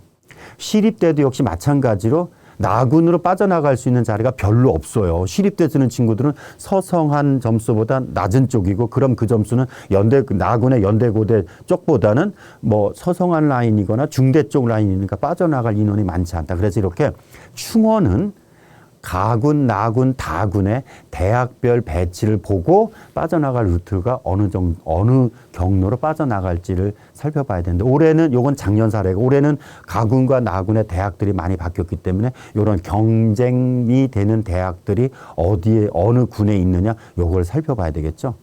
다군에서는 당연히 충원율이 높습니다. 중앙대 위쪽으로 대학들이 없죠. 그러다 보니까 중앙대, 외대, 건대 쪽에서는 가군, 나군에 복수 합격해서 빠져나간 인원이 상당히 많아서 충원은 이렇게 흐름이 있다라고 하는 것도 살펴보셔야 되겠죠. 우리 학부모님들의 올해 관심은 이 교차 지원, 그러니까 인문과 자연계, 즉 수학의 확통 미기와 확통과 그다음에 미적 기하와 이 점수 차이가 나기 때문에 자연계 쪽에서 인문계로 교차 지원하는 사례. 그러면 인문계 쪽에서는 자연계 쪽 아이들이 넘어오기 때문에 합격선에 변동이 있지 않을까 이런 것들이 아직 뭐 상당히 궁금한 편일 텐데요. 일단 교차 지원이 왜 교차 지원이 가능한가 하면은 여기서 보시면은요. 올해 추정 자료입니다. 작년에는 가형과 나형의 등급대별 점수, 그 인원이 나왔는데 올해는 그냥 수학 전체 1등급, 2등급, 3등급 인원이 나와 있어서 미적기하를 선택했는지 확률과 통계를 선택했는지는 추정 자료입니다. 근데 교육청에서 수합한 자료를 통해서 보니까 이런 차이가 납니다. 작년에 수학 가형에서 1등급은 7,000명, 나형에서 13,000명. 그러면 가형에서 1등급 받은 친구가 나형으로 인문계 쪽으로 간다고 했을 때 경쟁력이 없어요. 예를 들어서 가형 1등급 끝자락에 7,000등인데 나형으로 인문계 쪽으로 하면 13,000등으로 가니까 경쟁력이 없어요. 근데 올해는 좀 다른 게 1등급 끝자리가 미적 기하 쪽에 선택한 아이가 1등급 끝자리는 18,000등이지만 이 친구가 확률 통계와 그 응시한 수험생들과 같이 섞인다면은 석차가 1,000등 이내로 들어갈 수도 있다는 거죠. 그러니까 미적 친 친구들이 확률과 통계 그 응시한 친구들과 같이 섞이게 되면은 석차가 당연히 올라갈 수밖에 없기 때문에 자연계 쪽 아이들이 인문계 쪽으로 넘어가면은 성적이 좋아질 수 있는 효과가 있다. 석차가 좋아지니까 결국 성적이 좋아지는 효과가 있을 수 있다. 이게 바로 자연계 쪽 아이들이 인문계 쪽으로 넘어갈 수 있는 가능성이라는 거죠. 표가 좀 복잡한데요. 제가 설명드리면 요 라인을 보십시오. 가운데에서 370점 그 구간을 한번 찾아보십시오. 370점 정도에서 인문계 쪽에서는 중앙대, 경희대 라인을 지원할 점수대가 될 것 같다라고 하는 요 점수대인데요. 여기에서 자연계 쪽에서 미적 기하와 과탐을 친 친구들이 요 370점대의 누적 석차가 대략 한 10,000등 정도 될 것 같아요. 표본자를 통해서 추정해 보니까. 근데 자연계 쪽 미적 기하를 친 친구라고 한다면 표준 점수 369점대에 해당되는 점수가 10,000등 정도가 될 것 같은데 사탐을 친 친구들이랑 비교해 보면요. 그 369점에 해당되는 점수의 아이들은 3,000여 명 정도. 그러니까 같은 점수대에서 자연계는 10,000명이 있는데 인문계 쪽 사탐 친 친구들은 3,000등. 그러면 과탐 친 친구들이 사탐 친 친구들의 그룹에 온다면은 10,000등이 3,000등으로 가는 이런 효과를 가져오게 되기 때문에 교차 지원이 나타날 것 같고요. 요거는 아까 처음에 보여드린 그래프를 다시 보여드리면요. 확률과 통계 확률과 통계 사탐을 친 친구들과 미적 기하와 과탐을 친 친구들의 요 점수 분포를 그려봤는데 일단 요 구간까지, 즉 표준 점수와 330점, 340점 구간까지는 자연계 친구들의 총점이 높죠. 그러니까 그러니까 330점 위쪽에서는 인문계 쪽으로 넘어올 가능성이 좀 있다. 넘어오면은 점수가 유리하다라고 하는 거고요. 중위권에서는 자연계 친구들이라고 해서 인문계 쪽으로 넘어온다라고 해서 점수에 유리함이 없습니다. 그러니까 중하위권 대학에서는 오히려 인문계 쪽 아이들의 점수가 높기 때문에 자연계 쪽 아이들 걱정 안 해도 되지만은 최상위권까지, 상위권, 중위권까지는 이런 현상들이 보일 수 있지 않을까 하는 거고요. 교차 지원했을 때 실제 어느 정도 점수 차이가 나느냐를 사례를 통해, 이건 예시에 불과합니다. 화면에 보이는 것처럼 등급으로 1등급, 3등급, 2등급, 2등급, 3등급 이런 점수를 받은 이 친구가 건국대 자연계 생명과학에 지원했을 때는 718점이라는 점수로 산출되는데 이 점수로 합격 가능성을 전년도 입결과 비교해 보면은 전년도에는 한 730점 정도 돼서 합격 가능성이 상대적으로 좀 떨어진다라고 보는데 이 점수를 가지고 중앙대 경영이나 사회과학 대학으로 점수를 산출해 보니까 작년 점수에 비해서 다소 높아서 769점이 환산 점수로 산출되는데 전년에 비해서 지원 가능권 점수가 꽤 높아서 건대 자연계는 안 되는 게 중앙대 인문계 쪽으로 가면 가능성이 좀 높다라고 추정이 되어지고요. 시립대로 가면은요, 상당히 점수가 좋아져서 시립대 인문계 쪽으로 가면은 합격 가능성이 높은, 요거는 예시에 불과한 바로 요런 식으로 자연계 쪽 아이들이 인문계 쪽으로 가서 점수가 좋아질 가능성이 있는 경우가 있다. 그런데 주의하실 점이 있습니다. 자연계 쪽 아이들이라고 해서 미적 기하를 쳤다라고 해서 인문계 쪽 확통 아이들과 같이 경쟁하면 무조건 점수가 좋아지느냐? 그건 아닙니다. 수학 점수 이외에 국어 점수가 중요할 수 있습니다. 이 자료는 언뜻 보기에 의미를 파악하기 좀 어려울 텐데요. 인문과 자연의 반영 비율을 영역별로 비교한 겁니다. 즉 이렇게 비교해 보시면은 연세대를 비교해보면 연세대는 인문이 국어가 33%, 수학이 33%. 근데 자연은 국어가 22%, 수학이 33%. 그러니까 수학은 인문이나 자연 비율이 똑같은데 인문은 국어 비중이 높고 자연은 탐구 비중이 낮아요. 그래서 맨 밑에 있는 요 차이를 옮겨 놓은 게 바로 요 자료입니다. 즉 전체적으로 보면은 인문계 모집 단위는 자연계 모집 단위에 비해서 국어 반영 비율이 왼쪽 컬럼에 있는 대학들의 그룹들은 10% 정도씩 높기 때문에 자연계 쪽 아이들이 인문계 쪽으로 교차 지원한다 그러면 국어 점수가 일단은 유리한 상태에서 교차 지원을 해야지 전체 총점에서 인문계 쪽 아이들과 경쟁이 될 수 있다. 이런 의미고요.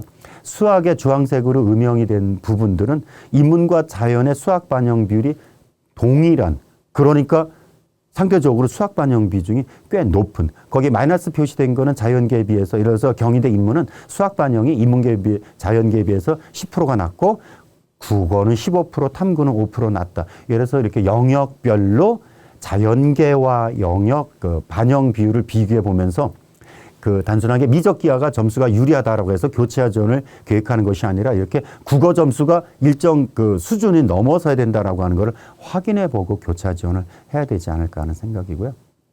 이런 교차 지원 경향성이 나타난다 그러면은 정시에서는 아마도 일부 자료를 보니까 뭐 한 30% 정도가 교차 지원할 수도 있습니다라고 하는 이런 통계 자료가 표본 자료가 있었는데요.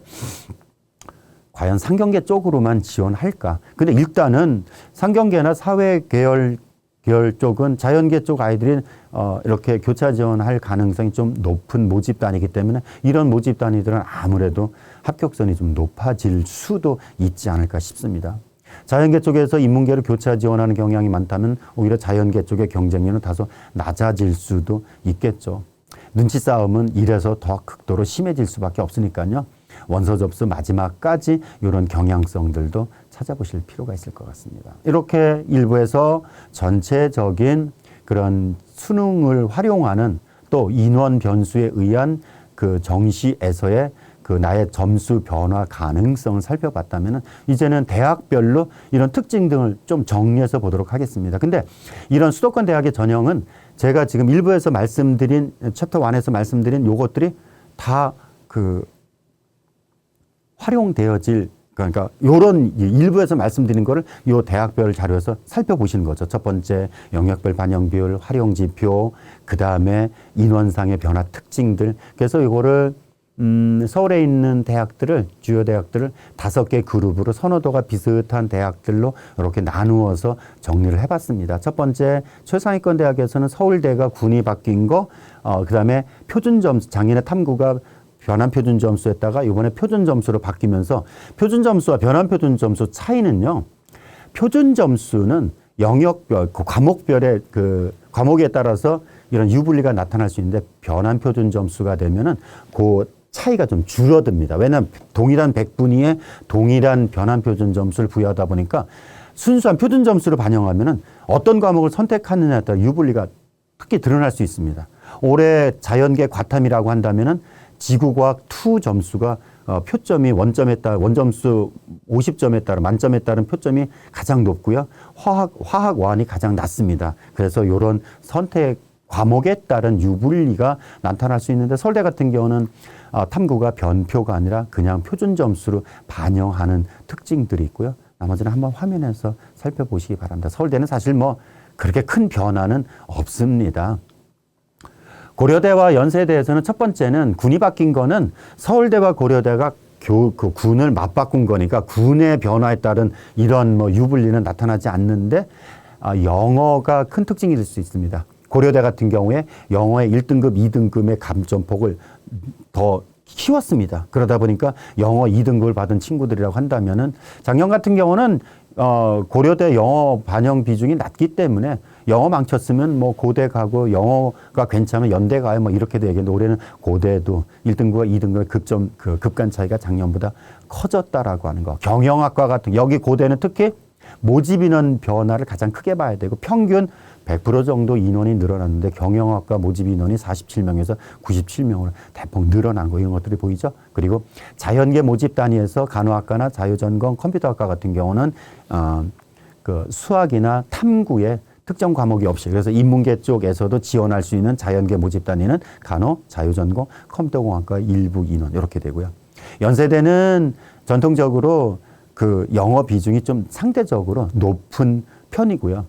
제2외국어를 탐구로 대체하지 못한다는 건 이미 나왔습니다. 특별한 거는 자연계에서 과탐 비중이 상당히 높은 33% 수학 고려대보다 훨씬 높은 예를 들어서 그걸 구체적으로 보면 이렇게 보이죠. 서울대, 연대, 고대에서 서울대와 비교할 건 없죠. 연대와 고대 비교하면 이렇게 수학과 탐구의 반영 비중이 서로 다르다라고 하는 거. 고려대 같은 경우는 인문은 탐구 비중이 높지만 자연계 같은 경우는 연세대가 탐구 비중이 상대적으로 높은 것들과 그다음에 자연계, 연세대, 국어 반영 비중이 상대적으로 낮은 것들. 대학별 환산 점수를 산출하고 물론 환산 점수를 산출해서 연대가 유리할까 고대가 유리할까 환산 점수를 산출해야 되지만 산출 전에 미리 이런 것들도 살펴보시려면 도움이 되실 수가 있지 않을까 하는 것들이고요. 두 번째 서성한 그룹에서는 서강대는 영어 반영 비율이 상대적으로 작고 성대는 상대적으로 조금 높은. 그래서 성대는 1등급과 2등급 차이가 3점이 되는 반면에 서강대는 1점밖에 차이가 나지 않는 이런 것들도 있고요. 서강대는 수학의 반영 비중이 높은 반면에 탐구가 상대적으로 낮은 것들이 있고요. 성균관대에서 주의할 거는 서울대, 연대, 고대가 군을 맞바꿈에 따라서 성대는 주력군을 이동을 시켜서 그 주력군이 이동한 것들을 전년도 입결을 보실 때 참고를 하셔야 됩니다. 한양대도 성대와 똑같이 주력군을 가군과 나군으로 교차하면서 이런 그 모집 단위에 따른 그 군별 모집 단위에 따른 입결을 전년도와 비교할 때 좀 보셔야 되고요. 한양대는 인문계열에서 인문계열과 상경계열의 수학 반영 비율을 달리해서 상경계 같은 경우는 자연계 수준의 수학의 반영 비중이 높다라는 거, 과탐2에서 3% 가산점 되는 건 미리 알고 계셨을 수 있지 않을까 싶습니다. 이화여대는 충원율이 가장 낮은 선호도가 비슷한 어깨 높이가 비슷한 대학들 중에서는 이화여대는 최초합을 노려야지 충원 합격을 기대하기는 좀 어려운 대학이라고 아까 말씀드렸죠. 여기는 국어, 수학, 영어, 탐구의 반영 비중이 거의 비슷하고요. 수학 반영이 인문이나 자연이나 다 수학 반영이 상대적으로 좀 낮은 편에 속합니다. 중앙대 같은 경우가 영어 반영 비중을 조금 상대적으로 낮췄고요. 중앙대는 가군, 나군, 다군을 다 모집하면서 여기는 통으로 모집하는, 즉 그 개방형으로 모집해서 단과대별로 이렇게 크게 묶어서 나군에서 인문대, 사회과학대, 그다음에 경영경제대 이렇게 묶어서 모집하는 이런 것들을 좀 살펴보시기 바랍니다. 영역별 반영 비율이 서강대, 성대, 이대, 중대, 한대에서 반영 비율이 다르고 공통점은 인문이라고 하더라도 수학의 반영 비중이 상당히 높은 편에 속하고요. 국어 반영 비중이 눈에 띄게 높은 성균관대, 중앙대, 인문 이런 것들이 보이시죠. 그래서 여기는 대학의 선호에서 영역별 반영 비율이 중요한 요소가 될 수도 있고요. 자연계도 역시 마찬가지로 특히 수학과 여기는 탐구의 비중이 상대적으로 높습니다. 타 대학보다. 그래서 이 탐구의 반영 비율이 35%까지 되는. 그러나 서강대는 20%. 이화여대 보십시오.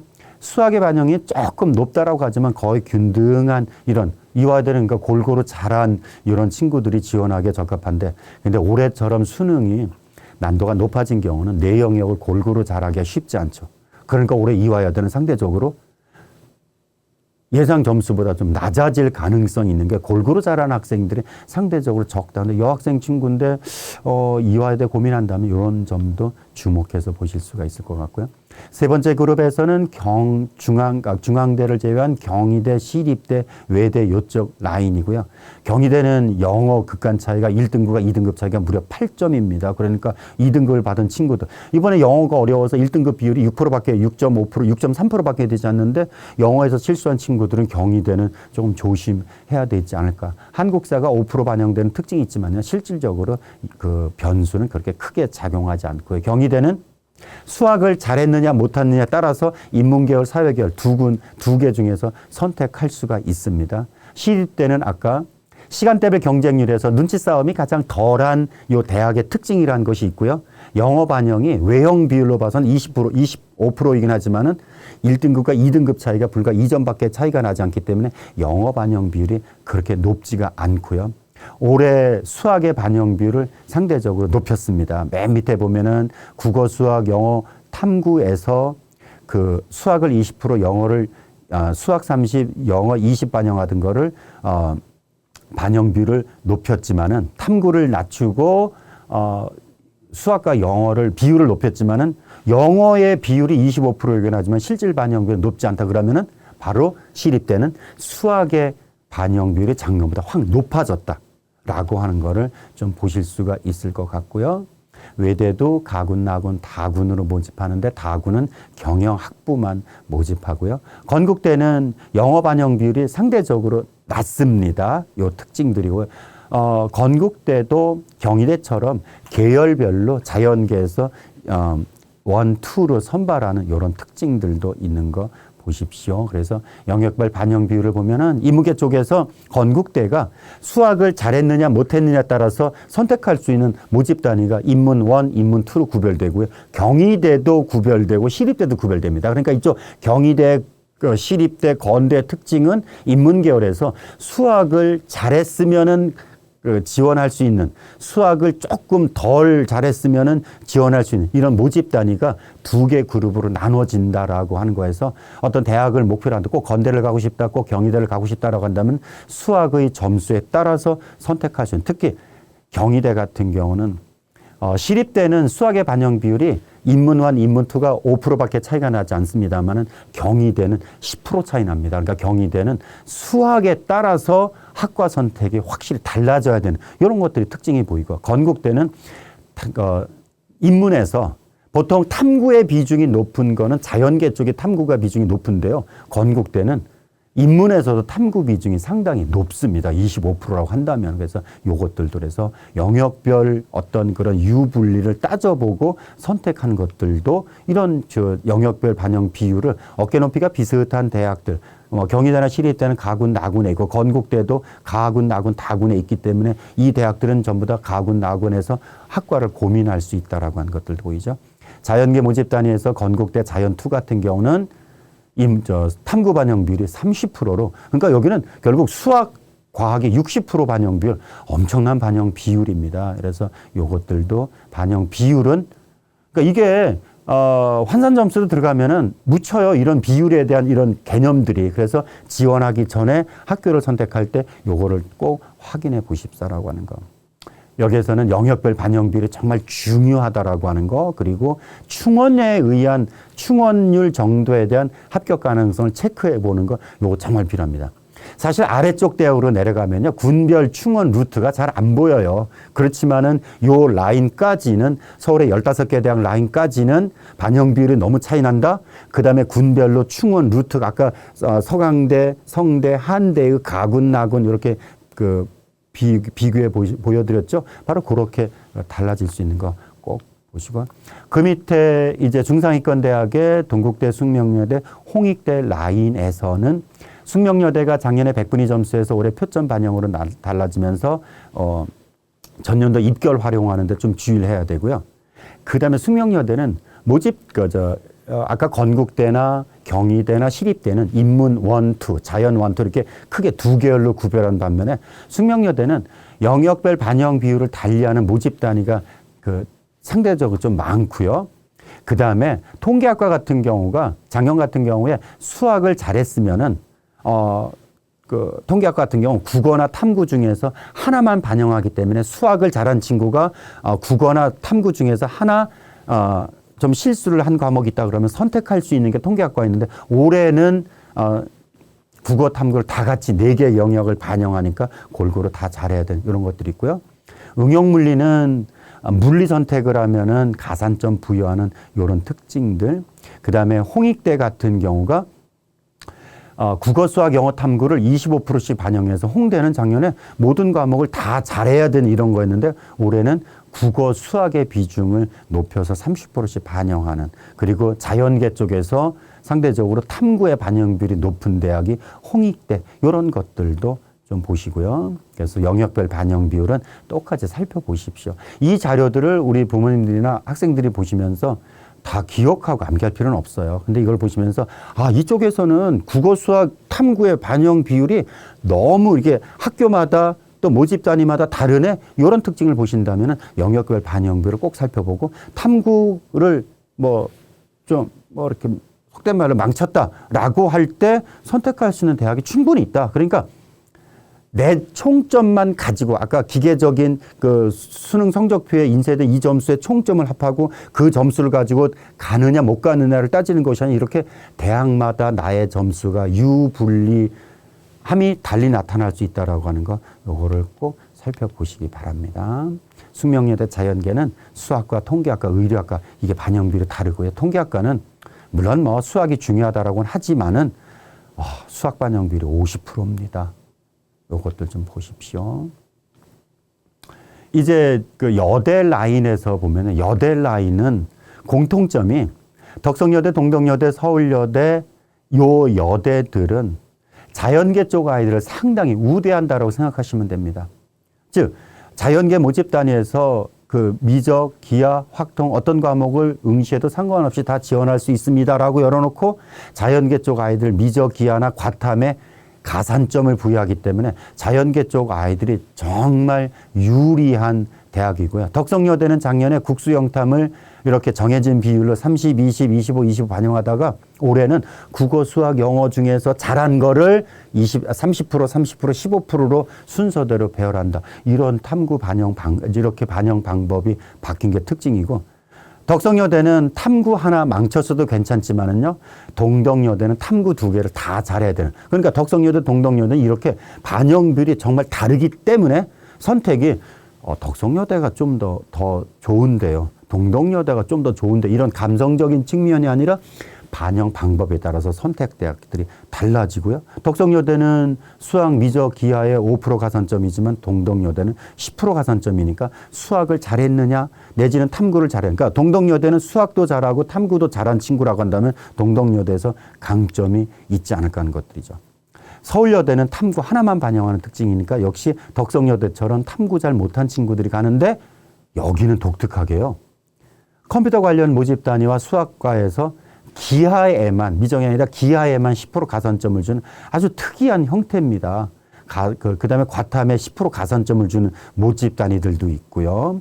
이런 것들이 특징으로 나타나서 영역별 반영 비율은 여대 라인은 정말 꼼꼼하게 비교해야 됩니다. 상대적인 입지가, 예를 들어서 성신여대 경제학과는 국어 반영 비율이 10%밖에 안 돼요. 반면에 수학과 영어가 합쳐서 80%니까 여기는 영어 수학 잘 치는 아이들. 그러니까 국어와 탐구를 망친 친구라고 한다면은 여기 성신여대 경제학과를 가는, 근데 사실 뭐 여학생들이, 성신여대를 가는 여학생들이 수학을 글쎄 잘한 친구들이 얼마나 될까 좀 그렇긴 합니다. 자연계 모집단에도 역시 같이 보십시오. 그래서 여기는 미적, 기하 선택자들이 상당히 유리할 수 있는 여대 라인, 그 다음에 영역별 반영비율이 상당히 차이 나고, 요 구간에 요 대학들이 서울의 중위권 대학과 그 다음에 여대 라인의 눈치 싸움이 정말 아주 극심한 대학입니다. 이렇게 대학별 특징까지 살펴봤으면요, 이제 구체적으로 지원할 때, 내 점수를 가지고 지원할 때 어떻게 그 전략을 세울까, 이런 것들을 한번 보겠습니다.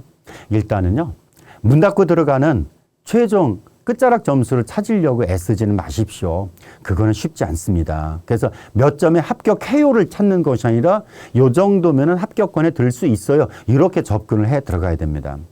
건국대 전기전자공학부 합격 사례를 보면요, 372점에서 최저 합격점이 있긴 하지만은요, 376점과 384점 사이에 거의 80%가 들어가 있습니다. 그래서 우리가 지원 단계에서 몇 점의 대요가 아니라 어느 정도의 합격권이 듭니까? 정시 합격은 점보다는 선의 개념, 구간 개념으로 접근해 가야지 마지막 문 닫고 들어간 점수를 찾는 건 불가능합니다. 왜요?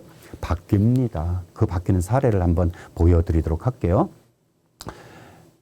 숫자가 되게 복잡하고 작습니다만 그냥 그림으로 보시면요, 요렇게 보여드릴게요. 뭐냐면은 작년에 성균관대 공학계열 244명 모집했던 모집단인데 합격선이 단순 표점으로는 379점부터 396점까지 무려 17점 범위 내에, 환산 점수로는 742점부터 765점 사이에 23점 사이에 다 벌어져 있었습니다. 서울시 교육청에서 제시한 요 지원 참고점은 화면에 중간에 보이는 노란색으로 된 352점이었었고요. 대학이 발표한 70% 컷선은 바로 740점. 그러니까 전체적으로 보면은 합격자 대학이 발표한 선이 70%라고 한다면 바로 요런 구간에 있다. 요렇게 보는 거죠. 그러면 우리는 바로 70% 정도를 찾는 것이 지원 단계에서 가능하지, 문 닫고 들어간 점수는 불가능합니다. 해마다 달라지는 거 조금 이따 보여드릴게요. 이제 성적이 발표되고서 이런 자료를 먼저 보시죠. 흔히 배치표라고 하는, 종이 배치표라고 하는 이런 자료를 보시는데, 이런 자료로서 활용할 거는 일단은 대학의 어깨 높이가 비슷한 대학들, 그 다음에 학과의 그런 그 순위, 요런 것들만 참고하셔야지 단순 표점만 100분위 점 합점 점수를 가지고서 어디 갈 수 있다. 여기에 예를 들어서 어떤 대학에 몇 점에 이렇게 적혀 있다라고 해서 그 대학에 합격 가능하다라고 하는 것이 아니라 그런 정도의 지원이 가능하다라고 보여주는 거고요. 엑셀 자료로 나와 있는 것들도 역시 마찬가지입니다. 또 이렇게 색깔별로 합격 가능성을 찾아주는 이런 프로그램도 절대적인 결과를 가져오진 못하고요. 온라인 모의 지원도 사실 마찬가지입니다. 가능성이 이 자료를 참고해서 상당히 도움이 됐다라고 하는 선배들도 많지만은요. 이 점수 자체가 절대적인 것이 아니라 모의 지원이라고 하는 거는 그 모집 단위에 가상으로 지원을 하고 그 지원한 아이들의 모집 인원 대비 석차를 매겨보는 겁니다.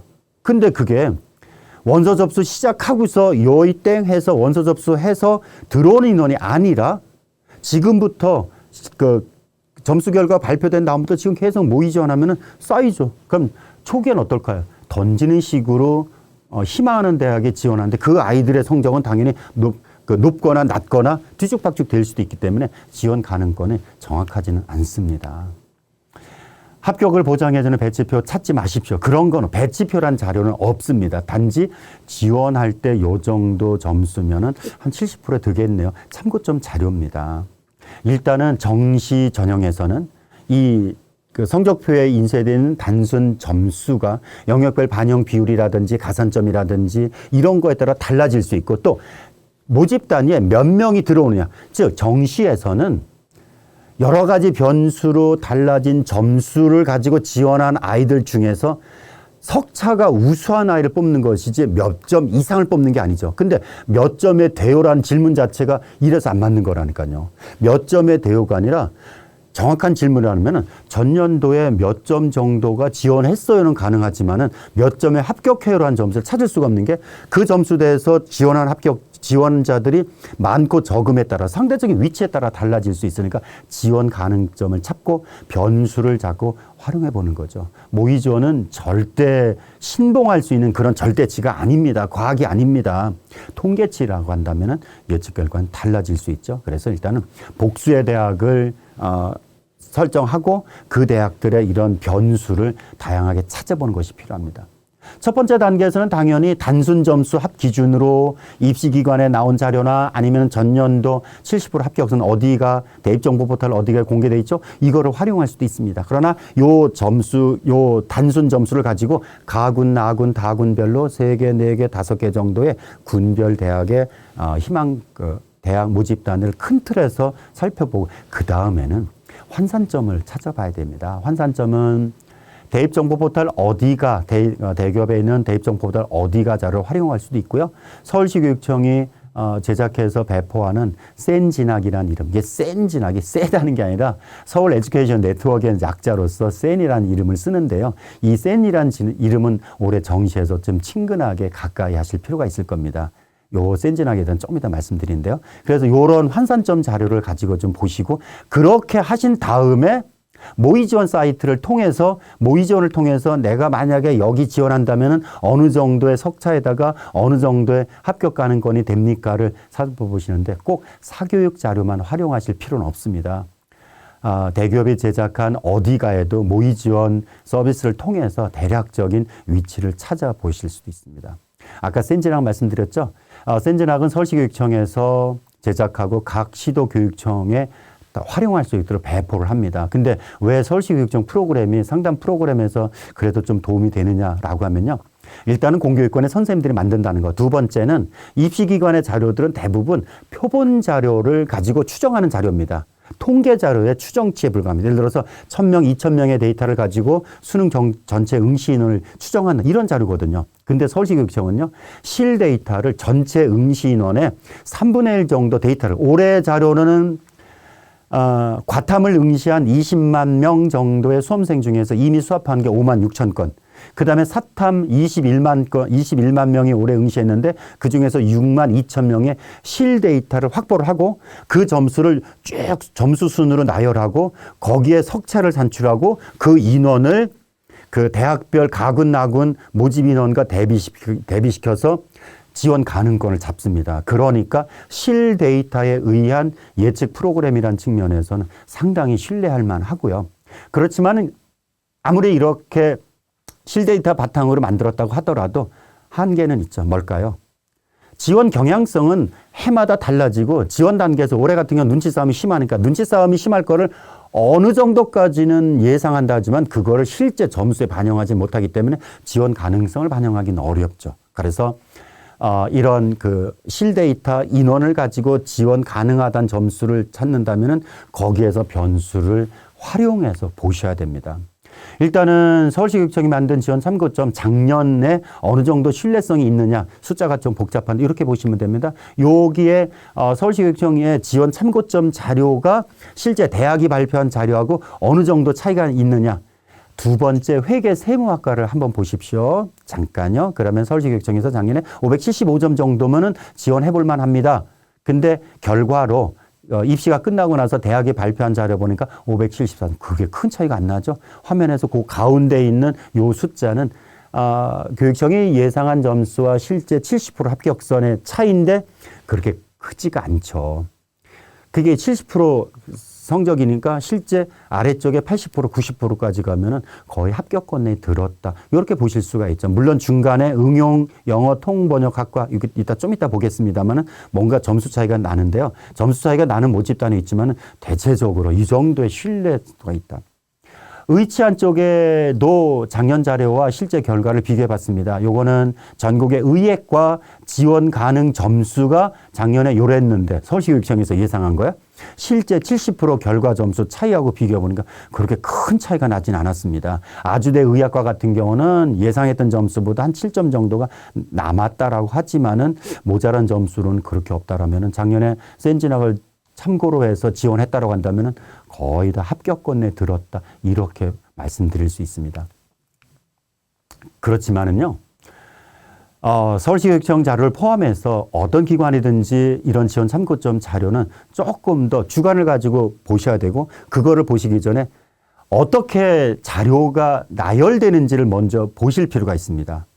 지원 참고점은요, 왼쪽에 색깔을 파란색 진한 거, 그 다음에 아래쪽에 주황색 흐린 거 이렇게 색깔별로 했죠. 제가 요거를 왜 보여드린가 하면은 지원 참고점은 어떤 자료든지 대체적으로 이런 식으로 만듭니다. 즉, 인문계열에서는 상경이나 사범계열이 조금 그 점수가 높은 쪽으로, 그리고 어문이나 인문계열은 좀 낮은 쪽으로, 자연계라고 한다면 당연히 의학계열이나 컴퓨터, 화생 쪽은 높은 쪽으로, 생활과학대라든지 건축, 토목 쪽은 좀 낮은 쪽으로 배치를 해요. 전년도 입결 점수가 높았다라고 해서 그 다음에 지원 참고점을 높지는 않습니다. 왜냐고요? 해마다 경쟁률이 바뀌는데 경쟁률에 따라서 점수가 다소 오르내림이 있는데 그렇게 하진 않고 일단 참고점 이렇게 만듭니다. 그러니까 지원 참고점이 절대적인 점수가 아니라 참고점이고요. 바뀌어질 수 있는 걸 보십시오. 그래서 이렇게 지원 참고점은 이런 순을 만들기 때문에 일종의 지원 가능권을 보는 방향 시금석이 된다라고 보실 수가 있습니다. 20, 30%는 바뀌어요. 예를 들어서 이걸 보십시오. 한양대 사례를 보여드리겠습니다. 색깔이 파란색부터 주황색까지 나열된 게 위쪽은 선호도가 높을 것 같다라고 해서 지원 참고점을 좀 높게 잡은 모집단이. 그러니까 한양대를 예를 들면 행정학과나 파이낸스 경영이 선호도가 높아서 여기는 합격선이 요 정도 이 정도는 돼야지 지원할 것 같다라는 건 거고, 중문과나 사학과 같은 경우는 어문 인문 쪽은 선호도가 좀 낮아서 높은 학과보다 한 10여 점 낮아도 될 것 같다라고 예상을 하는 거고요. 숙명여대도 마찬가지로 상경계열은 좀 높은 쪽으로, 어문 인문 쪽은 낮은 쪽으로 이렇게 지원 참고점을 제시를 합니다. 근데 이게 절대적인 게 아니라는 거죠. 예를 들어 이런 경우요. 한양대 아까 이렇게 행정이나 파이낸스 경영 쪽이 좀 높게 지원 참고점을 제시했지만 실제 합격점은요, 이렇게 나왔습니다. 즉, 미디어 커뮤니케이션 학과가 상위권 쪽에 이런 그 모집단이라고 분류를 했지만 실제 입결은 가장 낮은 쪽에 나왔고요. 반대로 교육공학과나 사회학과 같은 경우는 거기는 그렇게 높지는 않을 것 같아요라고 했는데 상대적으로 아니요, 높을 거라고 생각했는데 낮아진 꼴이 보이는 거죠. 그렇죠?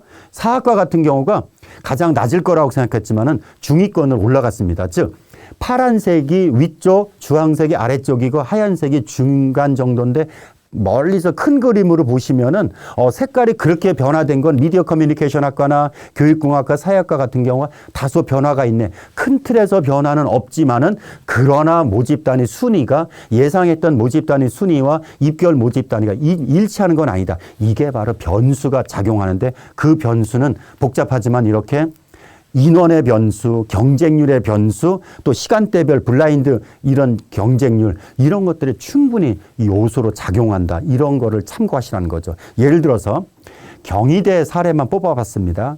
경희대 맨 위에 응용 번역, 영어 통번역학과. 교육청이 예상했던 점수보다 20점이 낮아도 합격을 했어요. 그러니까 억울할 수 있죠. 근데 이게 다른 과를 보시면은 그러진 않습니다. 다른 학과, 다른 대학들 가는 그런 차이가 없는데 여기 같은 경우는 유독 심해. 왜 그럴까를 봤더니 결과로 경쟁률이 이전 연도에 비해서 거의 3대1 정도가 떨어졌습니다. 6.5대 1의 경쟁률이 작년에 3대 1로 내려가면서 경쟁률이 대폭 하락하면서 예상했던 합격 점수보다 확 떨어져 20점까지 내려가는 사례도 있고요. 또 성균관대 예를 들면요. 성균관대는 글로벌 경영, 경제, 리더 이 학과들이 선호도가 높잖아요. 당연히 그 합격 가능성 점수는 이쪽이 높을 거라고 추정을 했고 근데 글로벌 경영학과를 보니까 예상했던 점수보다 20점이 낮아도 합격했습니다. 여기도 역시 자료를 추적해 보니까 다른 모집 단위보다 경쟁률이 7.9대 1에서 5.6대 1로 확 떨어졌고 충원율이 상당히 높았다. 그러니까 충원율이나 경쟁률이나 이런 변수에 의해서 달라질 수 있기 때문에 기준점을 참고를 하되 이 기준점이 절대 점수는 아니고 경쟁률에 따라서 충원율에 따라서 이렇게 달라질 수도 있다. 요거를 보시라는 거죠. 그래서 일단은 교육청, 서울시 교육청 자료를 중심으로 보시는데 그래도 변수는 꼭 보셔라. 이런 변수가 여러 가지로 작용할 수 있다라고 하는 겁니다. 긴 시간 설명 들으셨죠? 이 제 설명을 통해서 올해 지원에 참고를 하셨으면 좋겠고요. 남은 일정을 보면은 이제 그 생명과학2 20번 문항의 정답 오류 11로 인해서 16일 날 발표 예정이던 수시 최초 합격자 발표가 18일로 이틀 늦춰졌습니다. 그리고 원서 접수는 동일한데요. 여기서 변수는요. 수시 2월 인원이 생명과학2에 이런 변수가 없었다면 29일 날 발표 듣고 그래서 수시 2월 인원 발표된 거 보고 30일부터 원서 접수할 수 있었는데 올해는 일정이 생명과학2에 이런 정답 12로 인해서 수시 2월 인원은 원서 접수가 시작되는 30일에서 발표되기 때문에 절대 서둘러서 원서 접수는 안 하시도록 하셨으면 좋겠습니다. 이달 다음 주, 그렇죠. 이번 주군요. 16, 17, 18일 날 서울 코엑스에서 대입 정보 박람회가 있는데 이것도 한번 참고해 보시기 바랍니다. 서울시 교육청 상담 프로그램은 21일부터 사용이 가능합니다. 원서 접수 단계에서 수시에서도 이중 등록이나 이런 지원, 복수 지원들의 제한이 있었죠. 수시에서 합격한 경우는 정시 지원이 안 되는데 사실 이거는 크게 문제가 되지는 않습니다. 왜냐하면 수시에 합격한 경우에 정시 지원하는 경우는 지원 단계에서 정시 합격자라는 이런 메시지가 알려지기 때문에 큰 문제는 없습니다. 어쨌든 합격한 사람이 있는 경우라면. 근데 문제는 그냥 최초 합격이 아니라 충원 합격인데요. 전화 왔는데 저 등록 안 한다고 그랬어요. 그러니까 저는 정시 지원할 수 있어요. 그거 아닙니다. 수시에서는 전화로다가 충원 합격 통보를 받았을 때 등록 여부 의사를 말했든지 안 했든지와 상관없이 일단 합격권 내 들은 친구들은 지원이 안 되고요. 이런 것들은 우리 담임선생님과 상담을 하시면서 꼭 확인해 보시기 바랍니다.